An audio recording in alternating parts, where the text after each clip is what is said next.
Ryan, welcome to the Wiretap. How have you been since we last did one? I've been doing a lot. I mean, I'm recording my album.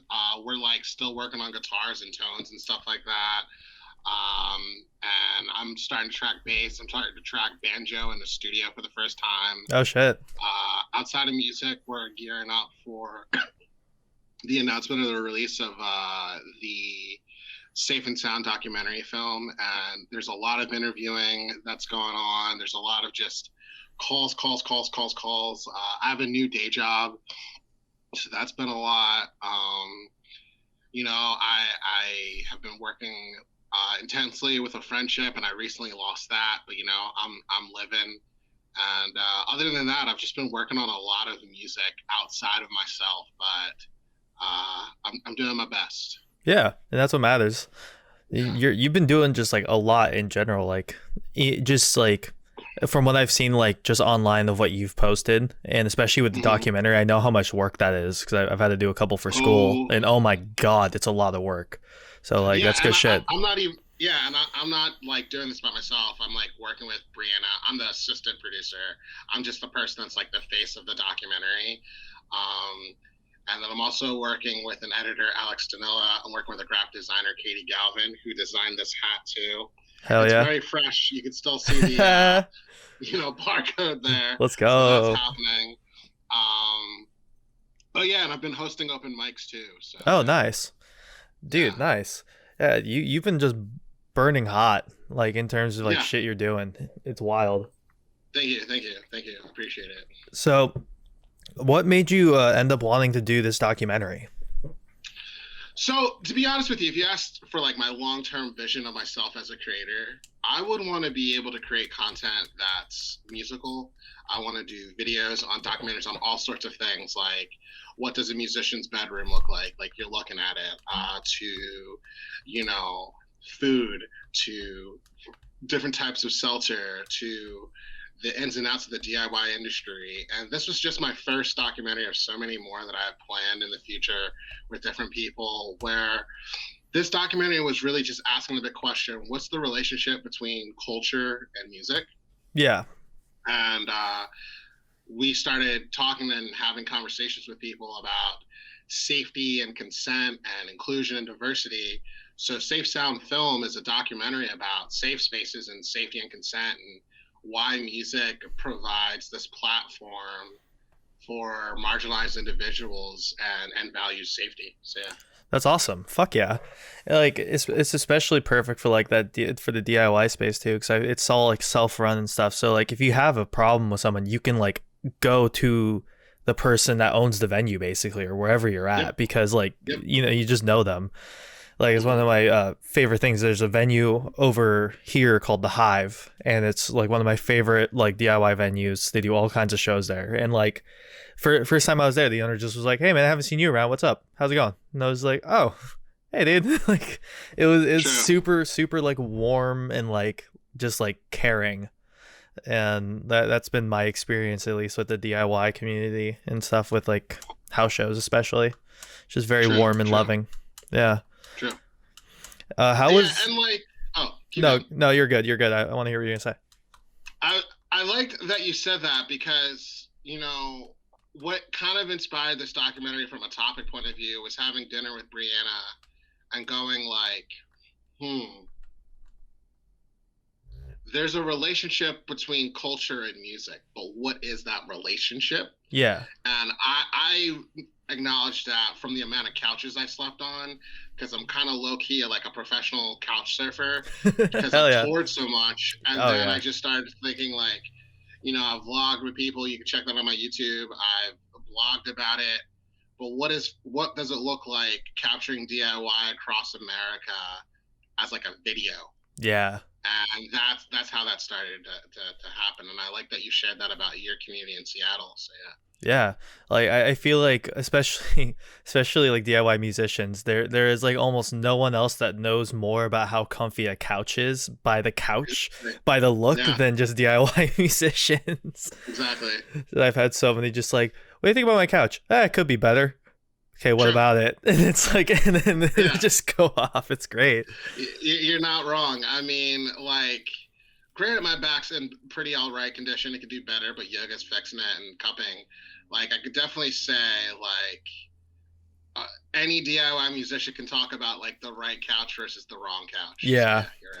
You're right. My couch is great. I love it. It's horrible for sleeping on because it's like it's the kind that has like the section in the middle that has like drink holders and shit, so you can't lay like across it, but it reclines. So you can like kind of recline in it. I don't know. It's weird. It's really comfy, but it's also like not good to sleep on. It sucks. But what did you find like with interviewing these people? Like what was that process like for you to like go in and actually like interview these people? So it all started with booking, to be honest with you. It wasn't like erratic. Like every show, people knew that we were like, we're the tour that's making a movie, because like the tour was the Storytellers tour, and I call it the Storytellers tour because like I'm a musician with a story to tell. Yeah. To be quite frank, and like we talked about that in the last episode, and we wanted to hear other people's stories. So that was the reason. It was like, I'm telling my story, so let me hear your story. So as we were booking, we asked certain people like, do you know someone that we can interview in the documentary? So in some cases we interviewed business owners. In other cases we interviewed people like that hosted us. In some cases we interviewed bands. So it definitely varied, like the different backgrounds of people that we interviewed. And when I mean by varies, I mean that by like geographical background, gender identity, sexual identity, the whole nine. Like it's very intersectional documentary, and that was done intentionally and also by design, in the sense that like I always play with intersectional bills. It was also intentional because to be representative is to be intersectional. Yeah. And like we really just wanted to know the broad question: how does music affect your community, and how do you affect your community as a stakeholder of music? And then that's when we started getting into conversations about consent, safety, inclusion, diversity, et cetera, et cetera, et cetera. Yeah. That's awesome too. Cause like I fall in to the trap of like, especially on my YouTube channel, like of like I can only talk about like punk and metal a lot. Like otherwise I don't get views because I've hold myself into that corner, and it kind of sucks. Sure. But like it's cool to see like just people being able to like just that diversity like you were talking about, of just like, well, now I'm talking to a business owner, now I'm talking to just like a guy at the show, now I'm talking to the venue owner and like a band or whatever. Like that sort of diversity of like of people that you could get actual information from is huge, I think, especially for a documentary. Like it paints a wider picture. Like I made a documentary. Well, it's a mini doc, but it's like 3 minutes long. But I made a doc about the hardcore scene and how it's been affected by COVID, because of it's especially with hardcore, because it's all very in person. It's all very in the moment.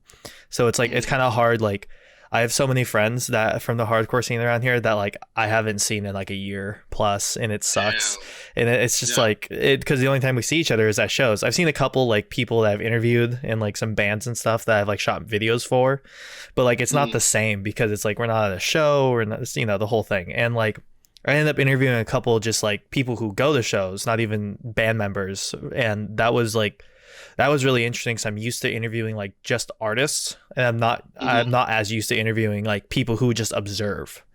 So that was a really interesting like dichotomy between like interviewing a band member and then interviewing just a observer, basically. It was really cool. It was really, really cool, the difference between the two. No, I definitely like that you bring relationships and how people's perspectives of art in general come into play. So I really like that. Yeah, it's interesting because like for me, I interview art in some ways more deeply than others, because I'm trying to analyze it. I'm trying to figure out like how it works, why it works, all that kind of stuff. Sure. And so it's really cool to get like interview the artist to see what they thought while making it, but then also interview just like a layman who's probably like who's heard it a couple of times, maybe seen it live. Like I think that's also like a really valid and interesting point of view comparatively to mine and like the artist to kind of bounce off of, because especially as an artist, you definitely look a little too deep into your own creations sometimes, I feel like. 100%. Yeah. I mean, there are sometimes I create certain things and I'm just like, I've heard this too much, it sucks, and then Oh I'll yeah. share it with someone.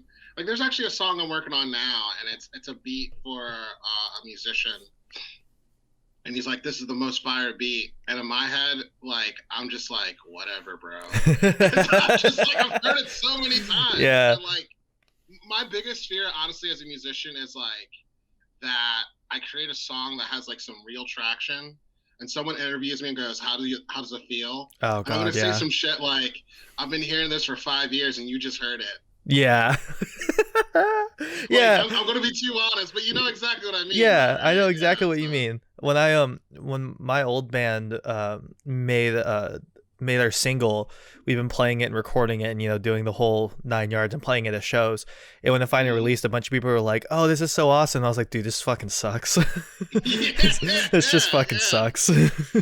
Actually, this is a funny tour story. So, well, on our Memphis date, we met Brian from Lucero, and Lucero is like a legendary folk punk, country punk band.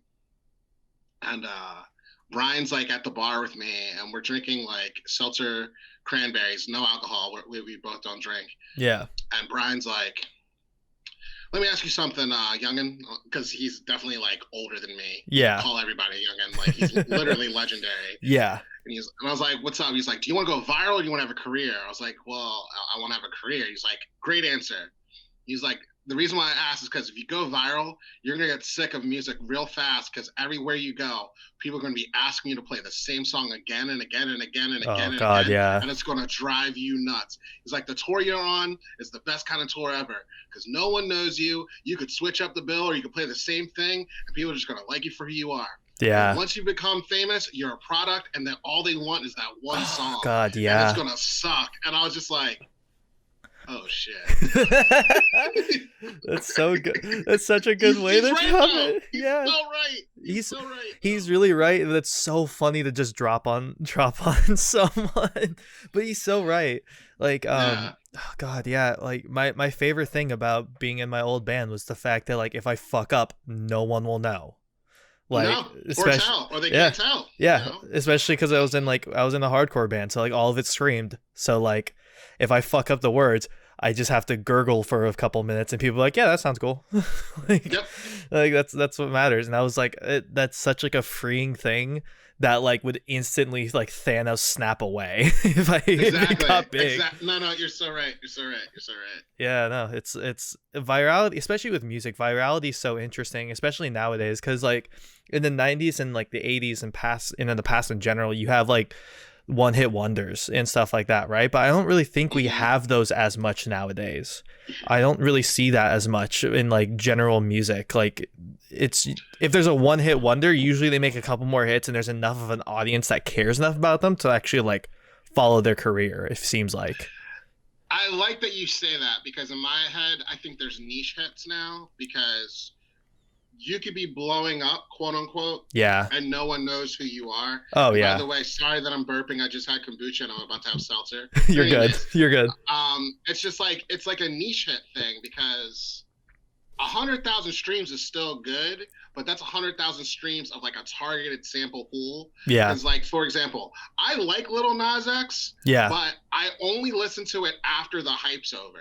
Yeah. And my reason why is because like I feel like when you're Little Nas X famous, you're really just chasing trends, and like his whole marketing tactic is like make a hot take about whatever he's putting out. Yeah. That's true. And I Yeah. don't like. And granted, like I've definitely been one to make a lot of hot takes. I'm starting to like maybe it's because I'm 32.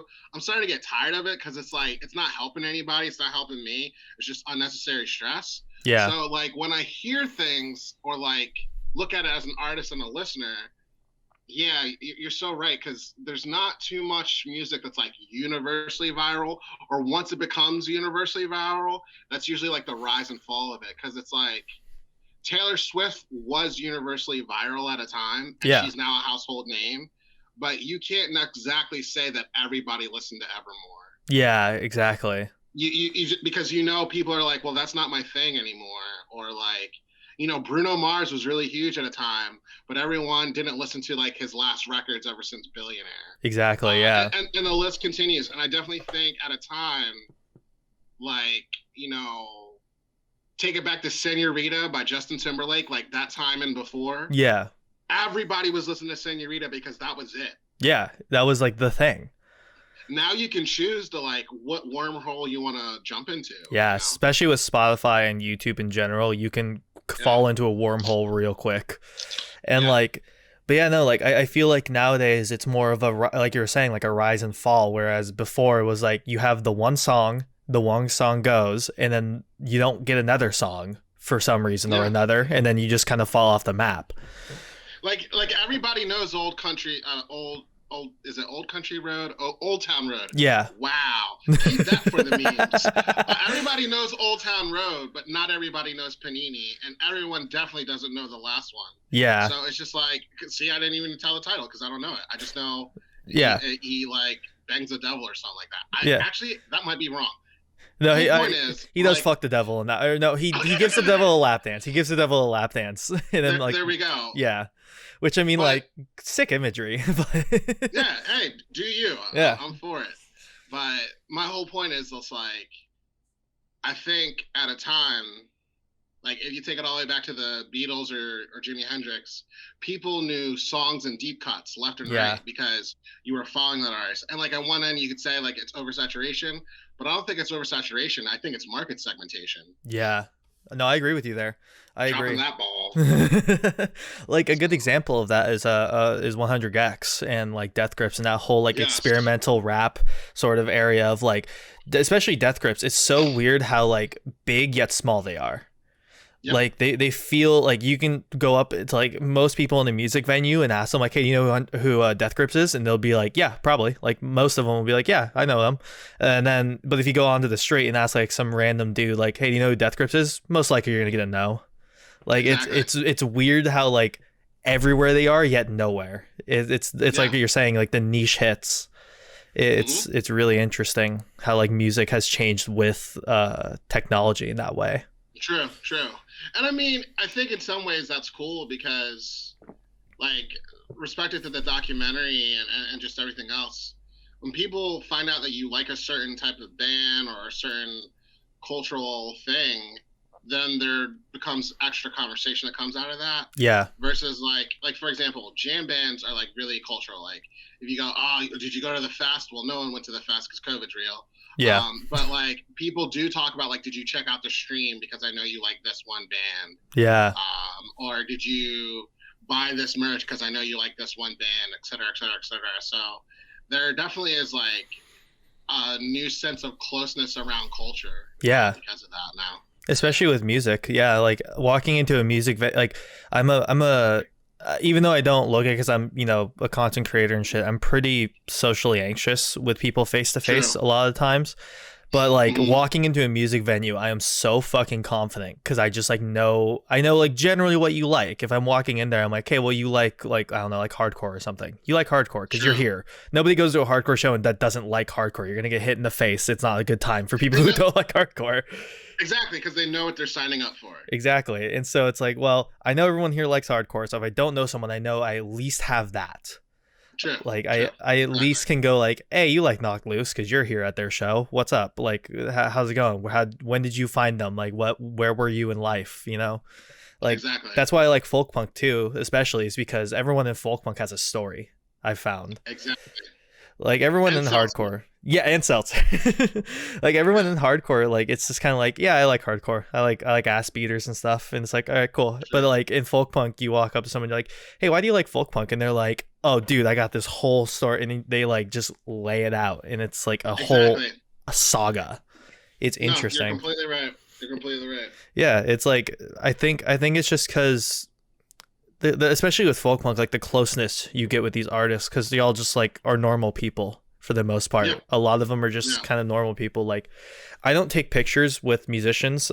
For myself, I just don't find it. I find it kind of weird. As for me personally, I don't mind if other people do it, but like I just find it kind of weird for me. I feel weird doing it. But like I've only taken a picture with two people that I just didn't like know personally, and one was a band called the Venetia Fair. And yeah, they're great. They're like a circus punk thing. They're wild. And then And then Jesse from Days and Days, because I was just like, I always want to take a picture with you because you're sick and True. I love your shit. And like, and it was super cool. Like I don't get that interaction like with other musical genres like I do with folk punk. True. Yeah. You know what? The thing about folk punk, and I'm just saying that because I am a folk punk artist, is Mhm. like, if we don't know each other, we're one degree of separation from each other. And like, I had a different interview where I said I didn't realize I was a folk punk musician until I was on Billy Mack's couch. And Billy Mack Collector right now is the #3 album on Bandcamp sold at right now on folk punk genre. Oh shit. But the reason why I give it to Billy Mack for realizing that I was in folk punk, because when Billy Mack and I were eating Chinese food at his house after he hosted me, we went down this like 30-minute conversation about people we've met on tour. Oh man. And I didn't realize that like they were all folk punk. Oh yeah. You know what I mean? Yeah. Or like, you met Jesse. You mentioned Jesse. I've never met Jesse, but RZA and I, like their sister. Yeah. Like we're homies. Like, you know what I mean? Yeah. And like we've never met in person, but I got to interview RZA like on the podcast. And I'm 99.9% sure when this is all over, we're probably going to tour, share a few bills together. Hell yeah. So it's that sort of community vibe where it's like, oh, I know about you and this, that, and the third. And that's whether that's through forums, streaming, or whatever. But yeah, we're all kind of 1 degree separation away. Yeah, 100%. Like I like it's funny because like in the metal world, because I spent out like my whole childhood was like because I grew up on punk and then I transitioned to metal because I was like, oh, this is music that's like sounds good, but it isn't my dad's music because my dad showed me punk and stuff. So, and then when I got older, I got back into punk and like I really fell in love with punk and like all kinds of punk music. But when I got into metal, the one thing that I was always missing was that community sense. Because like there's a good community for metal, but like it's not like punk where you can just kind of like walk up to people and be like, oh, you know, this person, I know them too, we're good friends now, like we're friends now, basically. Like with metal, it's like it's weird and awkward. It's like, oh, you know, this person, it's like, yeah, why? It's like, I don't know, man, I just wanted to ask. Like, I'm sorry. No, you're completely right about that. Yeah, like I feel like punk is like a lot more warm than metal in some ways. And yeah, I would agree with that statement. I've only played 3 metal shows in my 8 years of gigging. So yeah, like my first band I was ever in was like a mellow death band, and fucking it was so awkward. It was always so awkward, like going up and having to talk to people and be like, hey, how would you like the show? Like networking or whatever, quote unquote. True. And like, because they'd be like, oh, it's fine. I was like, okay, man. Sorry, see you later. no, you're completely right. And like, you even see that in the TikTok world, like metal talk versus punk talk. Yeah. No, everything you're saying is on point. Yeah. It's like, it's weird because like, it's much more like metal is constant like, oh dude, we're all like one big metal family. It's like every time I go up and talk to a metalhead at a show, they make it fucking weird. And I like, listen, I love metal. I'm wearing a fucking Slipknot shirt right now. I love metal. Metal's great, but like make it fucking weird a lot of the time. I'm getting what you're saying, yeah. Yeah. Whereas like punk and hardcore, you can just kind of like walk up to people and be like, oh, howdy. Can just have a conversation.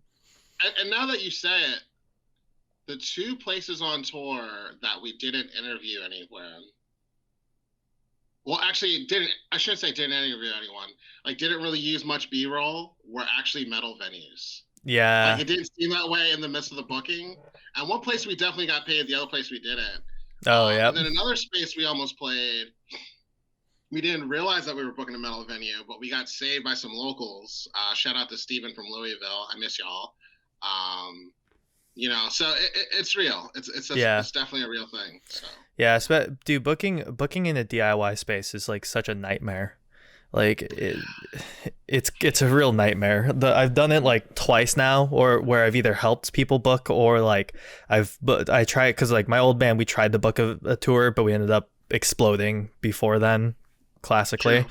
And so like booking in general with the DIY space is kind of a nightmare sometimes, because you'll book at a venue and then like you'll settle on it with the venue owner, so you're set to play and everything. You just need to like, and then as soon as you announce the show, you'll get like 10 messages like, hey, the person who owns that venue's a piece of shit. And I'm like, oh fuck, oh god damn it.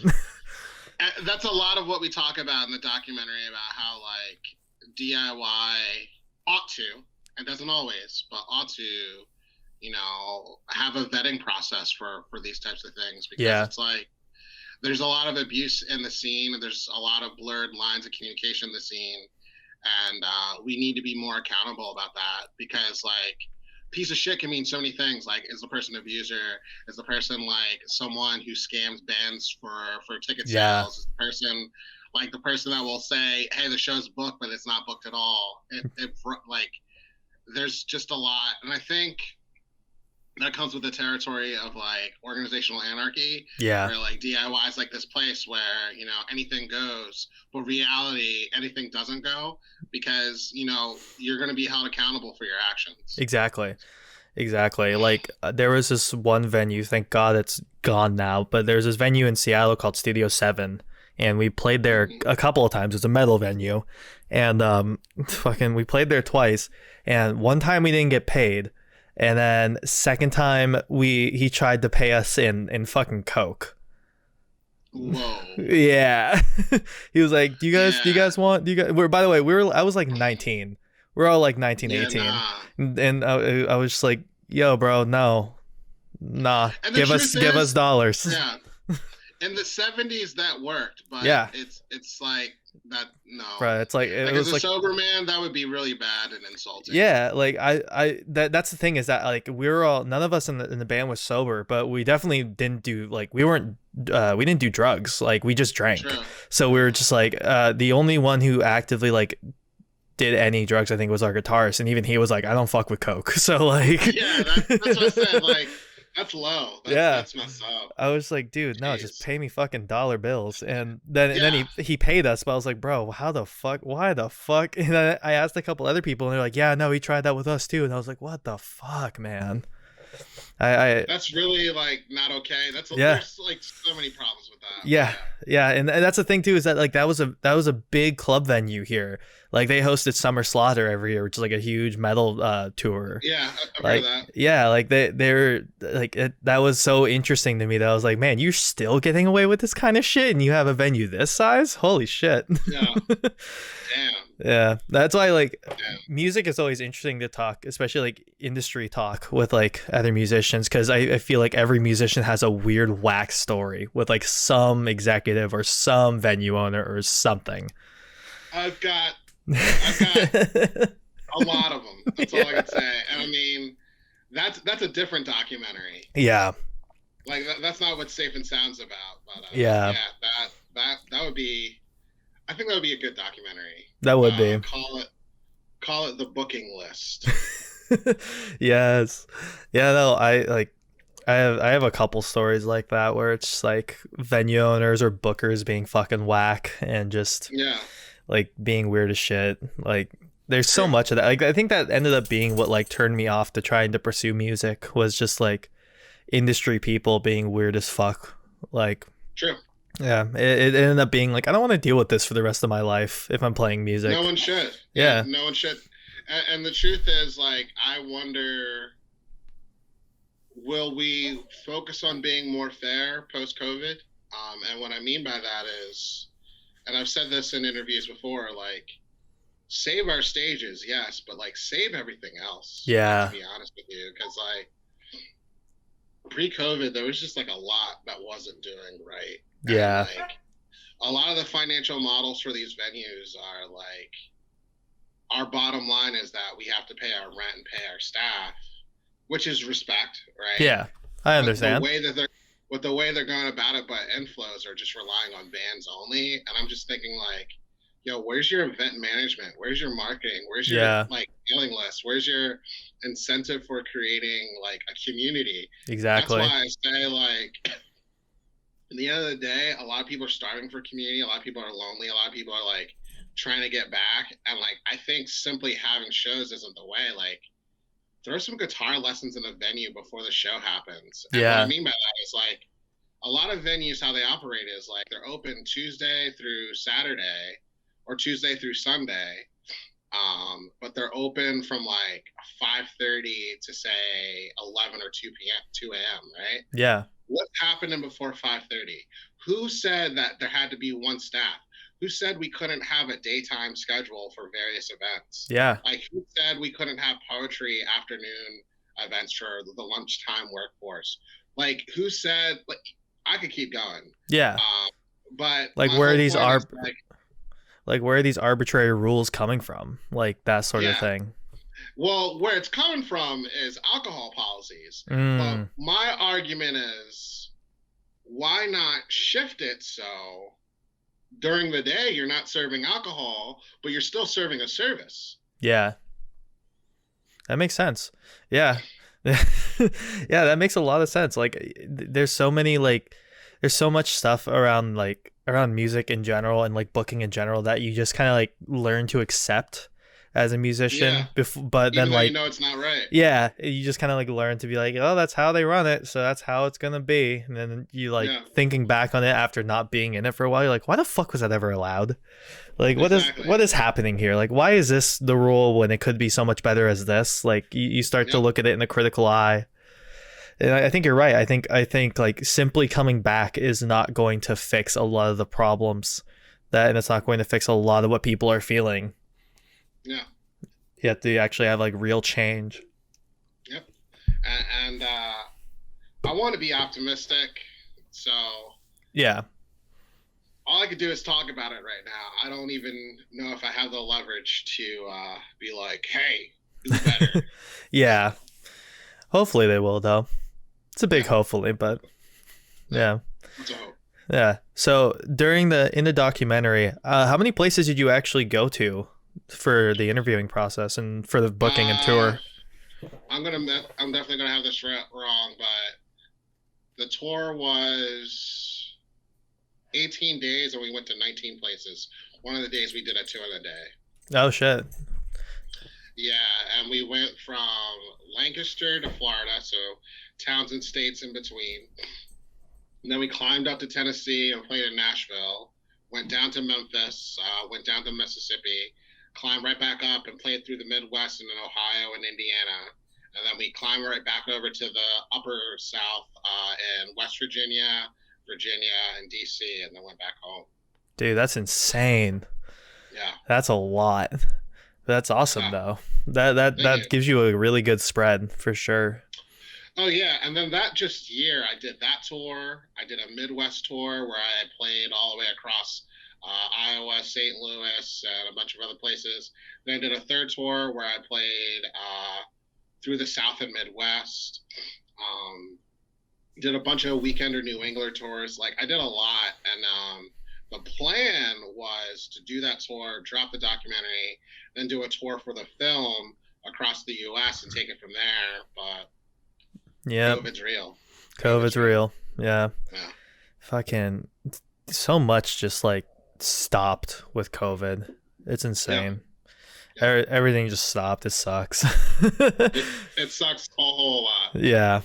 So like I know a lot. One of my I have a couple of friends who are in a band called Void, and I've known them since like middle school. I think I've gone to school with them. They're a pretty big like metalcore band now. And they were supposed to go on tour. I think with Papa Roach. Like they were supposed to open for Papa Roach, and then COVID hit, and it's like, oh, that sucks so badly. Yeah, seriously, damn. I felt so bad for them. I think it was Papa Roach. I may be wrong, but it was a band like that. It was like a huge like kind of butt rock band, and it's like, I mean, I go on tour with Papa Roach. A lot of people like put their pride up, but I'm just like, nah, man, just go on. If you got something, just do it. Yeah, like, you never know what doors that's gonna open. Dude, it is a great story behind that. So when I was in my metal death band, we got offered to do a show that was like all metalcore and deathcore. And like if for anybody who's watching who's not really into like metal differences, like just straight death metal bands and like just metal bands in general, and There's then like a world of difference. Yeah, between like core bands, completely different audiences, completely different sound. Like they borrow each other's sounds sometimes, but they're like completely different fans. And so we got offered to do this show. You know, we were like the first band, and then there was all like metalcore and deathcore, and I was like, I don't know if we should take it because I feel like nobody really want to see us. It's like a little bit too much animosity it's a little bit too weird, but we decided to do it. And I was right. Nobody wanted to see us. It was a sold out show. I'm not laughing at you, but no, it's the way true. You said it. You're like, I think anybody would see me. And then I found out they didn't want to see me. They didn't want to see us. us. It's true though. Like that's a lot of like what happens with mixed shows sometimes. Like you occasionally get that really cool like crowd where you'll get onto the mixed show and everyone will be like, no, I can fuck with this, and it's like, cool, hell yeah. But like I think the thing that a lot of like local bands will need to know about like mixed shows is that the whole bill needs to be mixed. You can't be the weird band. Because the thing is, and I agree, because the thing is, to be intersectional can still make sense, and I'm going to drop some knowledge. Yeah. I think a lot of people think these like hard lefts, hard rights, like, all right, every band's got to be this rock band where they do the solo at 2 minutes and 45 seconds and the drum ends at 3:10, right? Yeah. Like every band doesn't have to be that way, and every band doesn't have to be the band that's like, we're going to leave this town and hate our suburbs or hate the city or whatever. Yeah. To be different, you have to think of it kind of like a playlist. Like when you go on YouTube and you listen to a playlist and every song sounds different, but it still feels good. Yeah. That's how your show has to be. Yeah. So like whether you're going for identity or vibes, or you really have to throw a show like you're going for an experience where like once the person enters the room, they smell the vibes of Doritos there, they hear the pops of the seltzer, and they know they're in a sober, safe space, and they can eat a brownie and there's not going to be weed in it, and then listen to some music. Like that's what you need to have. But on the other hand, if you're trying to go ganja-core, maybe everything needs to be laced with weed, and your door person needs to say something like, welcome on to the show, you know, and then like all the bands are ska-core. Like you really have to think about, what do I like? Yeah. What do people like? Yeah. And how can we diversify that and bring different vibes together? Like one of my favorite mix shows that was ever done, it was at the Hive. It was a house show in their basement in West Seattle. Wonderful venue. When shows come back, if they're still doing shows, I highly recommend. Like they do folk punk shows too. Like I tell all my folk punk friends, like if you're booking in Seattle, try to book at the Hive. They're great. True. They're great. They're super wholesome DIY people, wonderful people. But it was like they were booking a hardcore show, but they were like, it's kind of like hardcore mixed. So there was like a hardcore band, but they were like more of an experimental hardcore band. And then they had like a noisecore band. Then they had like a Scrams kind of chaotic core band, like a mathcore band and shit. Like it was all like kind of rooted in like hardcore in a way, but it was all like weird and experimental. And it all like really, really worked because it wasn't like super out there. No one was like that band, but it was all different. And it that's I think how the best way to do shows like that.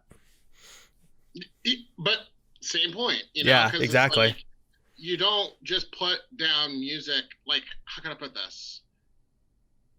If most of the people in the room came there for post-hardcore, you don't put a bluegrass band in a post-hardcore show. Exactly. But you do put a bluegrass band with a folk show.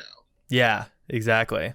You do put like an indie rock band with a bluegrass folk and folk punk band, because those are like interconnected genres of music. Exactly. Where you get different blends and genres of people connecting on similar vibes, but you don't take like a trap rap show, like a doom metal show, like a band, and a freaking like sludgecore, and put that all in one room.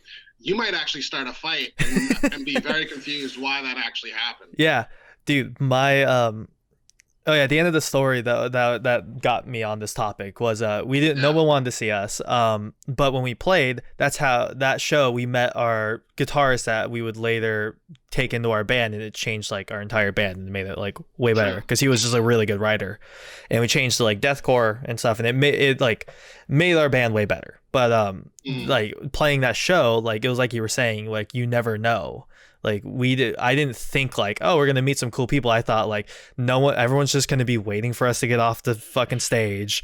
We're gonna go outside. Everyone's like, yeah, man, good set, yeah. Anyways, and they kind of move on with their life, and then like that was gonna be the thing. But we met like True. one of my best friends and my guitarist for the second band. So it's like the never Mm. you never know thing. Yeah, Um, you don't. yeah, and like it's like but yeah, what you're saying with the sort of you want to like have everything in a vibe. Like there was this one show, it was the second show I ever played, and it was we my band opened, we were death metal, and then the next band was pop punk, and I don't know who thought that was a good idea. Probably someone that's been to way too many Warp Tours. Yeah. That's Yeah. my only guess. But Yeah. like, yeah, that's exactly what I'm saying. Because it's like, yo, you want to bring lo-fi, chill, indie, a jazz band, and a rapper together Yeah. because people listen to that on YouTube. Exactly. But do you really want to have like a metal band open up for a jazz artist? I don't know about that. Yeah. And I'm only saying that because I'm an acoustic artist. Like when I play live. Yeah. Like if you listen to my discography, like I have all sorts of sounds and blends. And like anyone that really dives in and does their research knows there are records that I have no intent of actually playing live. Like for example, WTF 1 and 2, that's vinyl, but I have no intent of playing those songs live. Why?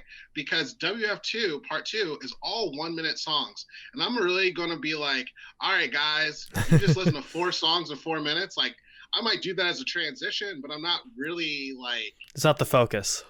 No, it's not. Yeah. Or the other WTF Part 1's all rap songs. And it's like, yeah, I could rap live, but do you want that really? Like, do you need another person just rapping? No, like everybody raps. Like, yeah. I'm not dissing rap. But no, but like, that's what it is. Come to do that.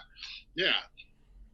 But my records from like Be Happy, Solace, Diary, and my record I'm working on now, I will be playing those songs live because those are the stories of like me, so to speak. And not to say that those aren't the stories, but like those are the like the quote unquote canon stories. Yeah, exactly.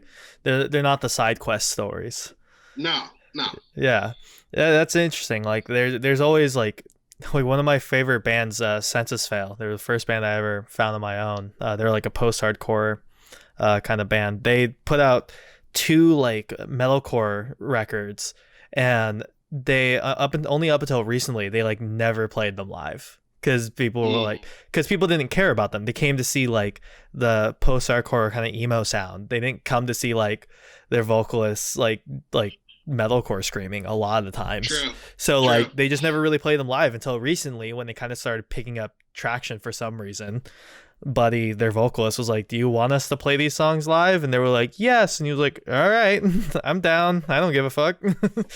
But yeah, it's like if the want is there, people will show it. But if the want's not there, then don't fucking do it. Like, what's the point? Exactly. Yeah.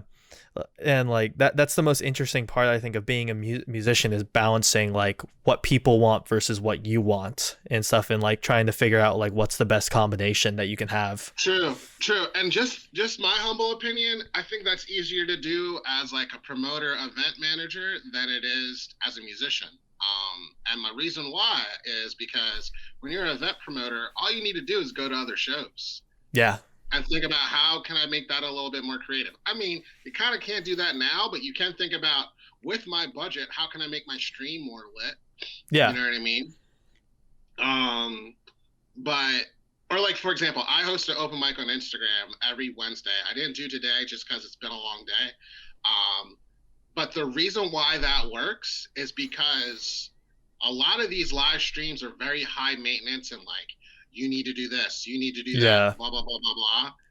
And like, I'm just looking for some, like an environment where you could be yourself and like, you just show and share yourself. You know what I'm saying? Yeah.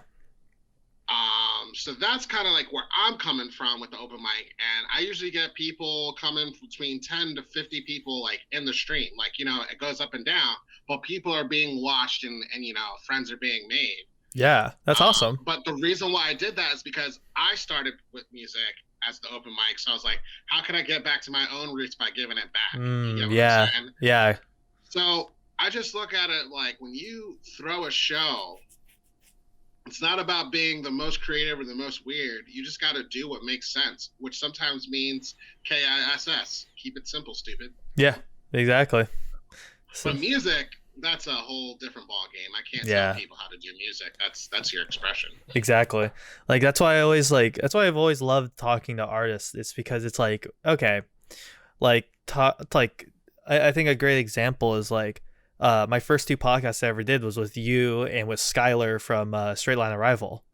And talking to both of you about how you both view your own music and how you both make music was like completely different, even though you guys are in the same kind of DIY, like folk punky kind of space. But you guys are like completely different in how you think of music and stuff like that. And I love like talking to musicians for that reason. Of like everybody has a different process, everybody goes about it a different way, and everybody expresses himself differently and wants to express himself differently. True. Yeah. And I love that you said that, because I think a lot of times people think it has to be the same way or mimic what's already been done. And I think what a lot of people forget is music is played with an instrument. Exactly. And what is an instrument? It's a tool. And what is a tool? A tool is used to solve a problem or get to a means to an end from point A to point B. Yeah. Now, are there any rules to get to point A to point B? Most of the time, no. Yeah. So with that being said, there's no rules for playing music. There's guidelines. Yeah. That's the reason why they call it music theory, not music rules. Exactly. You know, like that theory is like, we guess based on this thing that's been happening a lot. Yeah. That this is a way to make something sound good. Yeah. But that doesn't mean everything's been done. Exactly. Like I had a podcast where I did a solo podcast. It's like my second one I've ever done, where I talked about music theory and how like a lot of people who like just start getting into music and like kind of understanding what music theory is, I feel like a lot of people feel either overwhelmed or trapped because like they feel like, well, there's all this theory and like there's so much music nowadays that like there's nothing I could do that would give a different perspective. It's like, no, that's not true. Everybody's different. You just being you would give a different perspective. Like, like one of my favorite, God, I forgot which person I was talking to this about. I think, oh fuck, the name escapes me. It was on a podcast that I did. I was talking to somebody about how like any member, if you interchange a member out of a band, it doesn't matter what member, it's going to sound different just because a band is based off of the continued like charisma and the continued like camaraderie and support you have with each member. So if you exchange one member for another, it doesn't matter if you're trying to mimic the same sound, it's going to sound different because the charisma and the camaraderie is different now. And it's not necessarily a bad thing, but that's just how it works. Like it's really interesting how like something so minute would like completely change stuff like that. True. Yeah, that's why I love music. It's different. It's interesting. True. And I was gonna say, you could really see that across different genres of music, and if you study the players, you realize that a lot of those players did something a little different. Like I think the birth of cores in metal was really out of the fact that different drummers and different players wanted to do something that emanated from metal, but really was a little different. Yeah. Like, and that's a different podcast episode. Yeah.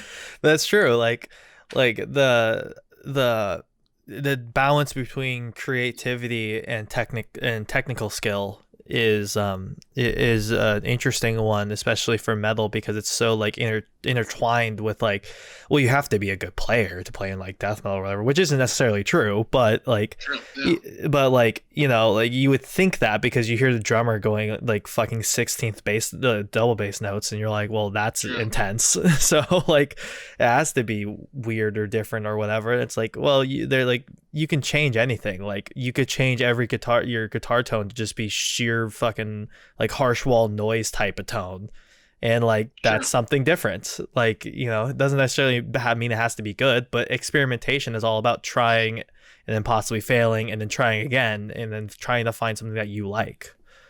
Exactly. Yeah, experimentation in music is a fucking time.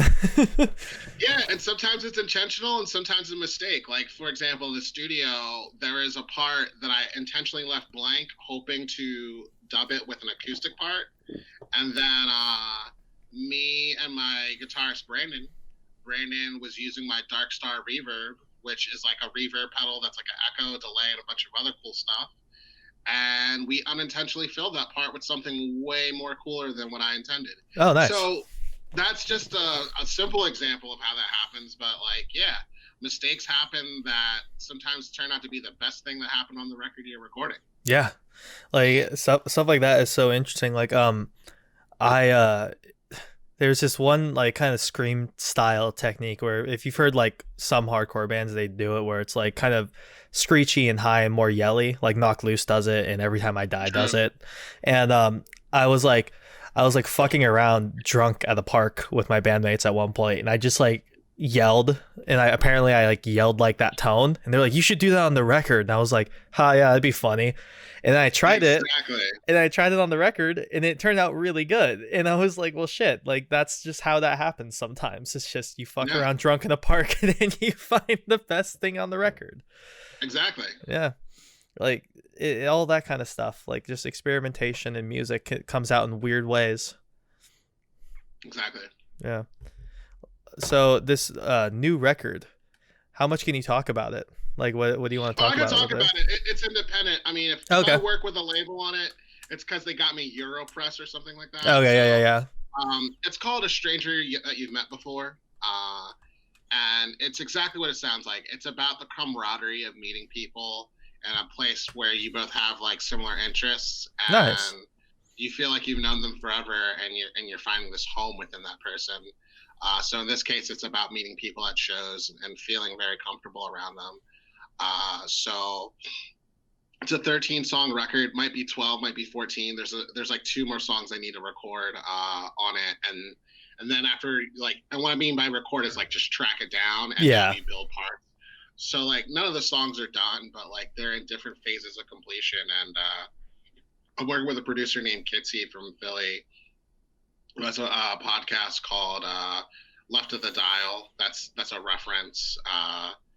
And also has like sessions in Philly. And I'm Nice. also working with Brandon Bauer.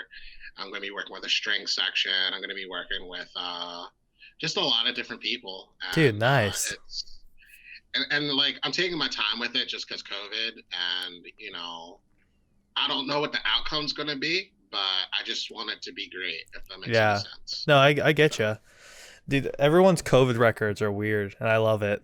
Like, Yeah, this isn't a COVID record. I mean, I had written the songs pre and during COVID. oh, okay, yeah, Like I personally think my COVID records are COVIDed out, and what I mean by that is like I made 13 releases in 2020, and yeah, like while they all got press, which I'm very thankful for, it wasn't kind of like how can I put this in perspective? It wasn't like every record was like, and I'm in isolation, da, da, da, da. yeah, Like, because I kind of already wrote about isolation since my first record. Like, Island is literally, like, the album cover literally says 24 years of loneliness, you know what I mean? yeah, Because I wrote it while I was homeless, you know? yeah, Not comparing traumas, but that was the trauma I had, and I didn't feel like writing about being in solitude again yeah, because I already did. yeah. So, You already wrote it. yeah. Yeah, yeah. No, that's like, yeah. No, I feel like that's gonna be awesome though. That's gonna be sick. Thank Also, you. your 2020 Thank you. releases were awesome. I just want to say I listened Thank to you. all of them like yesterday because I wanted to kind Thank of gear you. up for what you've done, and yeah, I like No, them. thank you. Yeah, Mega John was my biggest one. No pun intended, because of the name of the compilation record, but Yeah, it definitely opened my mind to what I could do with people and just create. Because like, granted, I didn't write all those parts or all the lyrics. Being able to write with people and bring concepts and ideas, and then like collectively make it better, just it kind of really changed me as a songwriter. So yeah. yeah. working as a collective is a different muscle, I feel like, than working alone.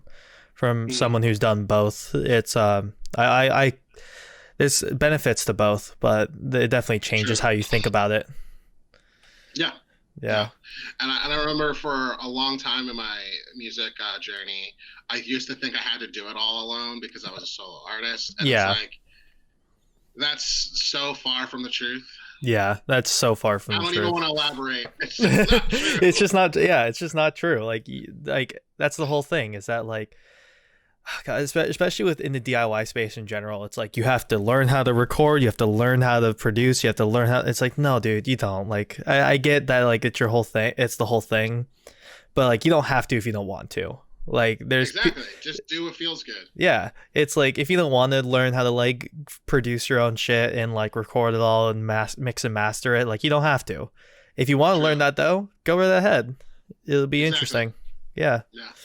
Like I remember talking with Skylar after they put out the Greatest Arsonist, and Hmm. because they completely like did everything for that record, and Yep. I was like, oh, how did you feel after that? And they were like, I'm never fucking doing that again. That was such a Yeah. fucking nightmare. It's like, yeah.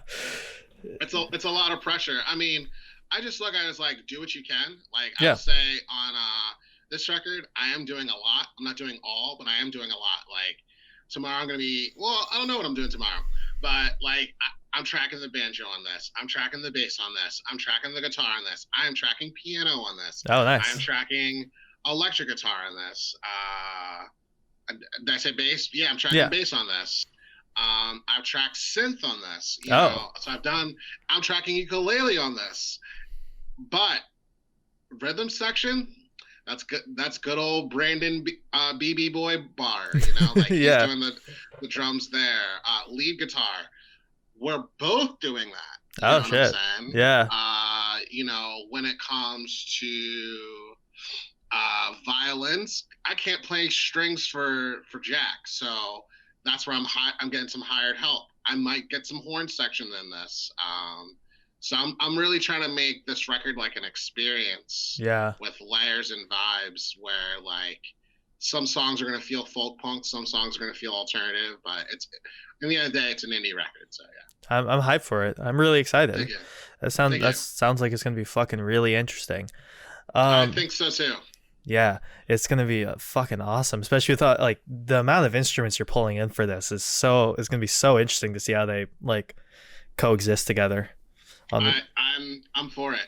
Yeah, I'm bringing in tones I haven't ever brought in before because like uh, I'm putting this record's got a lot of chorus, a lot of tremolo, a lot of everything. So I'm stoked for it. that's awesome. Um, and then one last thing I wanted to ask you about the documentary was like, so when talking about like safety and consent and all that type of stuff with being in a community and stuff like that, what was the main thing that you yourself kind of came away with? It's not necessarily what the documentary came away with, but you yourself. Um, that I'm part of a community that is changing lives more than the community even realizes. And what I mean by that is like hearing everyone's story about how they were connected with music in the context of like safety, consent, inclusion, and diversity made me realize like a lot of these people were misfits or didn't have a home and I mean that literally Yeah. and socially or emotionally. And music what really changed their lives. And it's so easy to be cynical about music, like I'm not in Pitchfork or I'm not in the Yeah. Grammys or whatever. But a lot of us musicians, big and small, are changing lives for the better, and that's the biggest thing. And I mean that for myself, and I mean that for you. I mean that for everybody. Like I announced today that I couldn't do the open mic because I didn't feel well, Mhm. and now people are messaging me like, "Don't give up, please don't give up. I Oh, need that's you." awesome. This, that, and third, and like I didn't really share that I wasn't feeling well for attention. Yeah. I definitely have mental health issues. I've been in and out of therapy for 16 years just due to like financial issues or life issues. Yeah. And like I'm in a more stable position, not the most stable, but a better, more stable position now. And I want to get the trauma out. I want to be better. I don't want to be a bad friend to people. So Yeah. I feel that. That's awesome though. Like I 100% agree with you that like especially this community is like changing lives more than they know. I yeah, 100% agree with that. I mean, that definitely changed mine. I found what was it? I found Rogue Taxidermy right after I got homed after being on and off homeless for 2 years, and it completely yeah, changed my outlook of life and everything. It changed true, everything about how I looked at music, and then not only music but like emotions and like addiction and just in everything in general. And it's that's why I will like always love this community, and like especially like anything that even remotely is in that bubble of like true, of DIY like folk punk kind of stuff. true. It's awesome. All right, so we have come to about the end. If you want to shout out the documentary, where it'll be, all that fun stuff, and then whatever else you want to shout out as yourself, you can go right ahead. Certainly. So you could check out the trailer for Safe and Sound Film on A Day Without Love YouTube. You could also follow Safe Sound Film updates on Instagram at Safe Sound Film. The documentary will be out via various private screenings on July. We are fundraising for a final animated version, so if you go to www.adaywithoutlove.com for merch, your merch contributions will help. You could also go to my Patreon because we'll be doing a Patreon showing.